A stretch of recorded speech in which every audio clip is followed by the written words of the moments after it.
Assalamualaikum warahmatullahi wabarakatuh. Kami dari kelompok 2 ini mempresentasikan tentang analisis dan perencanaan sistem informasi pada Alki Laundry. Di sini saya Muhammad Purnamadani sebagai moderator, dilanjut oleh teman-teman saya. Saya Fitriani, Saya Fitriani, saya Riana Ruci, dan saya Tiasmia.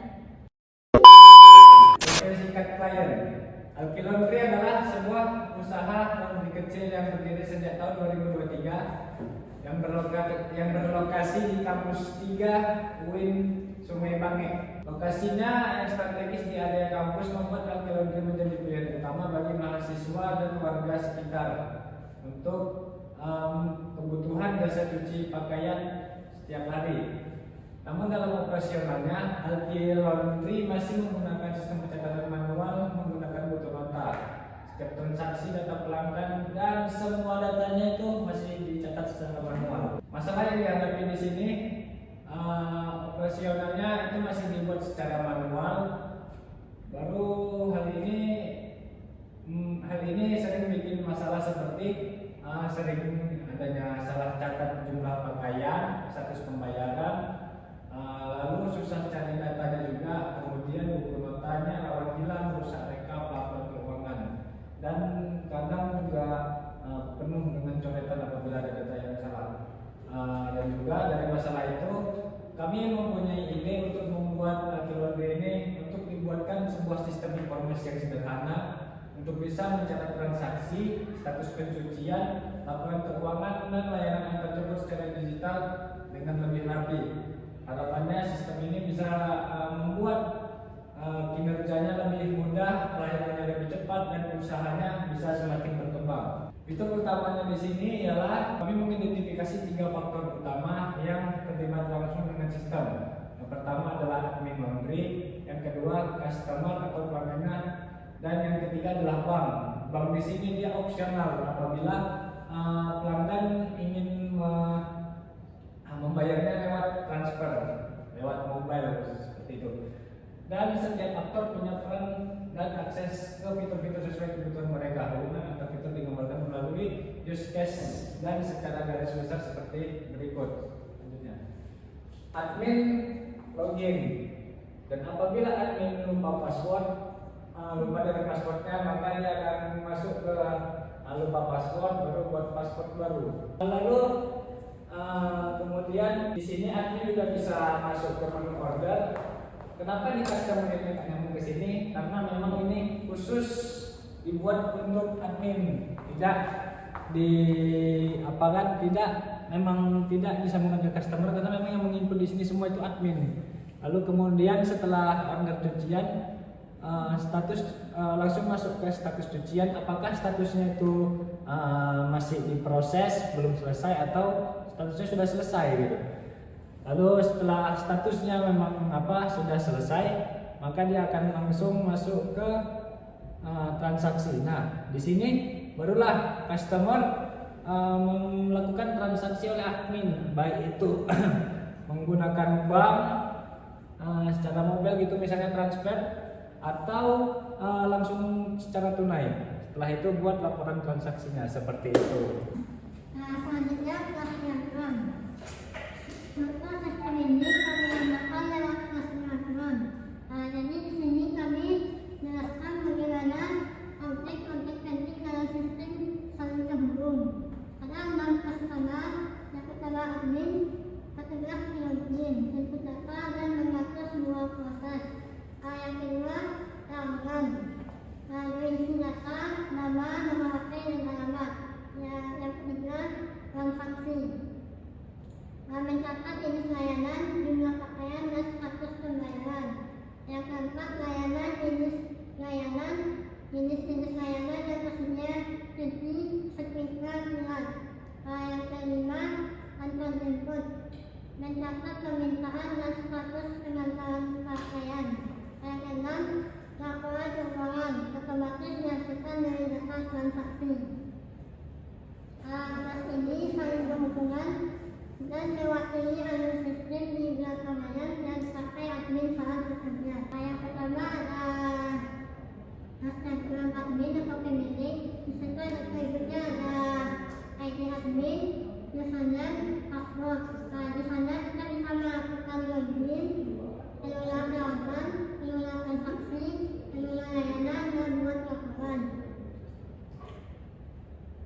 admin di sini bisa mengelola ke diagram layanan.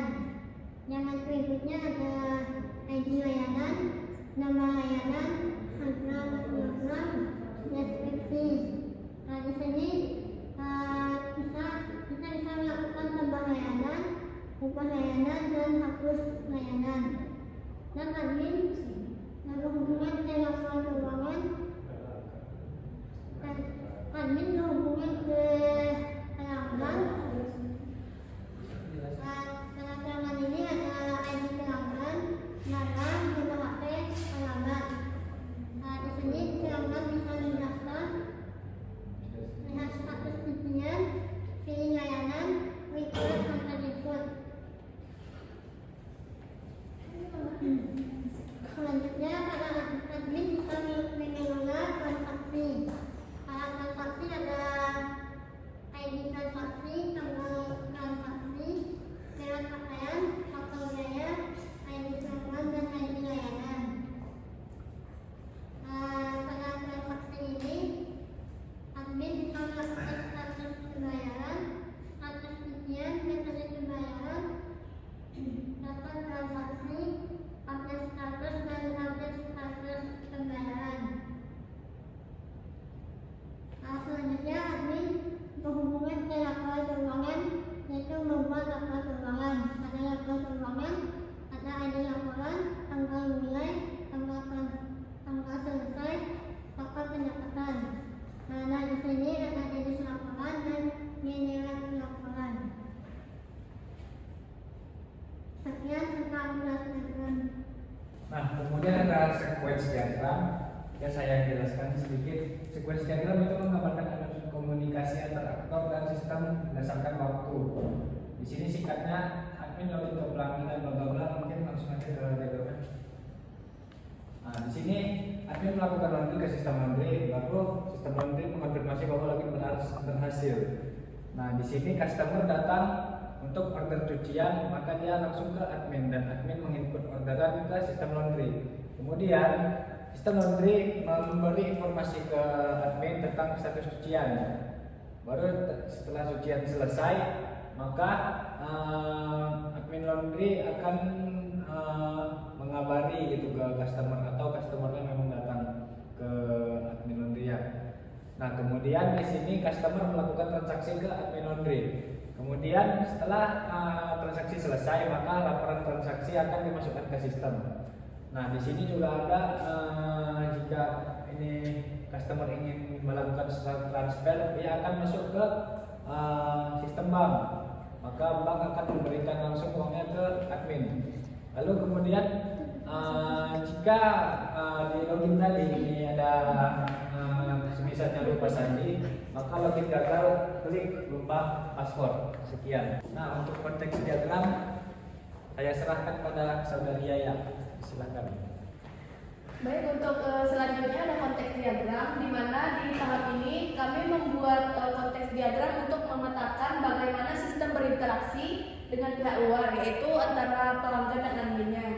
Nah, untuk pelanggan sendiri dapat dilihat bahwa pelanggan ini mengirim permintaan cucian, kemudian sistemnya ini akan mencatat dan mengembalikan status serta nota cuciannya. Kemudian sistem juga menghasilkan laporan keuangan dan status layanan yang bisa dilihat kapanpun.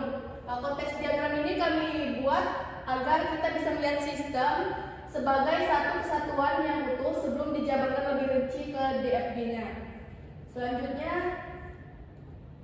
ada DFD level 0. Di sini memperjelas alur data yang masuk dan keluar dari sistemnya.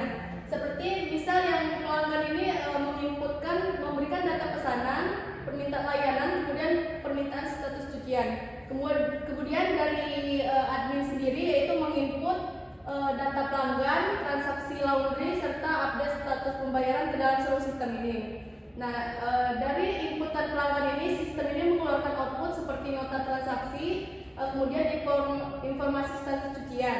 Dan sistem memberikan output juga ke admin yaitu permintaan laporan keuangan serta input permintaan antar jemput. Kemudian sistem juga menampilkan data pelanggan dan transaksi ke admin, kemudian status cucian dan pembayaran, jadwal antar jemput, dan laporan keuangan.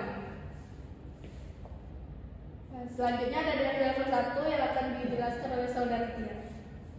Oh baik, di sini saya akan menjelaskan mengenai DFD level 1, di mana DFD level 1 ini merupakan proses-proses yang lebih rinci lagi daripada DFD level 0, di mana di sini prosesnya itu dipecah menjadi beberapa bagian yang detail. Di antara itu ada input data pelanggan, input transaksi laundry, update status cucian dan pembayaran, kemudian kelola antar jemput, dan cari informasi status cucian buat laporan keuangan.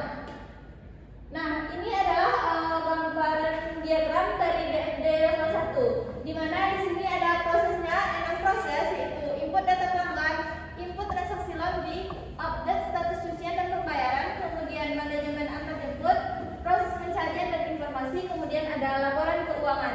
Nah, di sini memiliki 6 data store, yang dimana ada data pelanggan, data transaksi laundry, data status cucian, data pembayaran, kemudian data antar jemput, dan juga ada data laporan keuangan. Di mana nanti untuk input data pelanggan itu admin itu memasukkan data pelanggan baru. Nah, sedangkan dari proses itu kemudian nanti diinput ke data pelanggan, ke data store-nya. Nah, untuk input transaksi laundry pun juga begitu. Dari pelanggan memberikan informasi transaksi laundry, kemudian adminnya mencatat informasi transaksi laundry, dan kemudian data tersebut disimpan ke data laporan keuangan, data transaksi laundry, dan juga ya itu. Nah, kemudian begitu pun untuk proses yang ketiga, update status cucian. Nah, setelah cucian diproses, admin akan memperbarui status cuciannya. Misalnya, statusnya sudah selesai, sedang diproses, atau sudah diambil. Nah, kemudian ada manajemen antar jemput. Nah, admin mencatat permintaan dari pelanggan yang mengajukan, misalnya dia mau menjemput atau mau diantar. Nah, kemudian datanya itu disimpan ke data antar jemput, ke data store 5. Nah, untuk proses yang kelima yaitu proses pencarian dan informasi. Jika ada pelanggan yang ingin mencari informasi mengenai pesanannya itu, bisa dilihat di data status cucian. Ya, di data status cucian, di mana admin nanti akan memberikan informasi kepada pelanggan yang ingin melihat informasi status cucian mereka. Nah, kemudian yang keenam itu ada laporan keuangan, di mana admin akan meminta laporan keuangan dan kemudian akan dikirim lagi kepada admin dalam bentuk laporan, di mana ini nanti disimpan ke dalam data store, data laporan keuangan. Nah, sekian. Selanjutnya deployment diagram yang akan dijelaskan oleh Rea. Deployment diagram ini menunjukkan bagaimana sistem informasi laundry berjalan secara teknis dan bagaimana antar komponen saling berinteraksi. Sistem bisa diakses oleh pengguna melalui dua cara, yaitu web browser atau aplikasi mobile. Keduanya akan mengirimkan permintaan ke aplikasi server lewat API request. Aplikasi server bertugas memproses permintaan tersebut dan mengambil data dari database server jika dibutuhkan.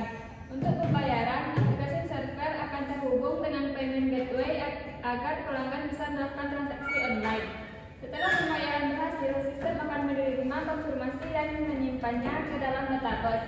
Diagram ini menggambarkan bahwa sistem dibangun secara Postgres dan mendukung akses dari berbagai perangkat secara fleksibel. Nah, di sini terdapat yang pertama komponen utamanya yaitu web server, mobile device, aplikasi server, payment gateway, dan database server. Pertama aplikasi server, kedua web server, ketiga mobile device, yang keempat database server, yang kelima payment gateway. Nah, di sini pengguna bisa mengakses sistem melalui web server atau menggunakan aplikasi mobile.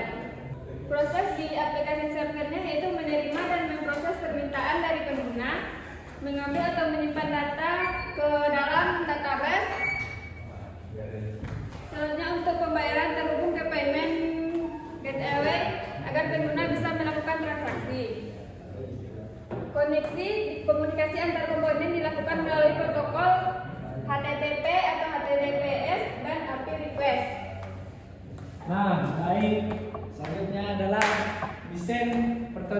Figma kami. Nah, di sini akan menunjukkan tampilan login. Klik login. Nah, dia akan masuk ke sini. Coba login. Ya. Nah, apabila di sini terjadi lupa kata sandi, maka dia akan masuk ke verifikasi ini. Verifikasi terlebih dahulu. Dia verifikasi seperti nama ibu dan hobi untuk supaya lebih aman aja. Kemudian diverifikasi. Maka membuat paspor baru. Apabila saya sudah dibuat paspor barunya, lalu ganti. Nah, sini lagi username sudah, tinggal masukkan password yang baru dan itu saja. Lalu masuk login. Ini adalah dashboard. Dia menampilkan jumlah order yang masuk, jumlah order yang keluar, dan jumlah transaksi hari ini. Kemudian di bagian order, di sini dia akan menampilkan berapa kilo customer mencuci ke laundry tersebut. Kemudian tanggalnya juga sudah ditampilkan di situ, tanggal masuknya, dan ID-nya juga sudah. Apabila diklik tambah order, maka di sini dia akan memasukkan nama customer, tanggal, dan jumlahnya. Simpan berapa aja udah. Lalu kemudian masuk ke menu transaksi. Nah, di transaksi ini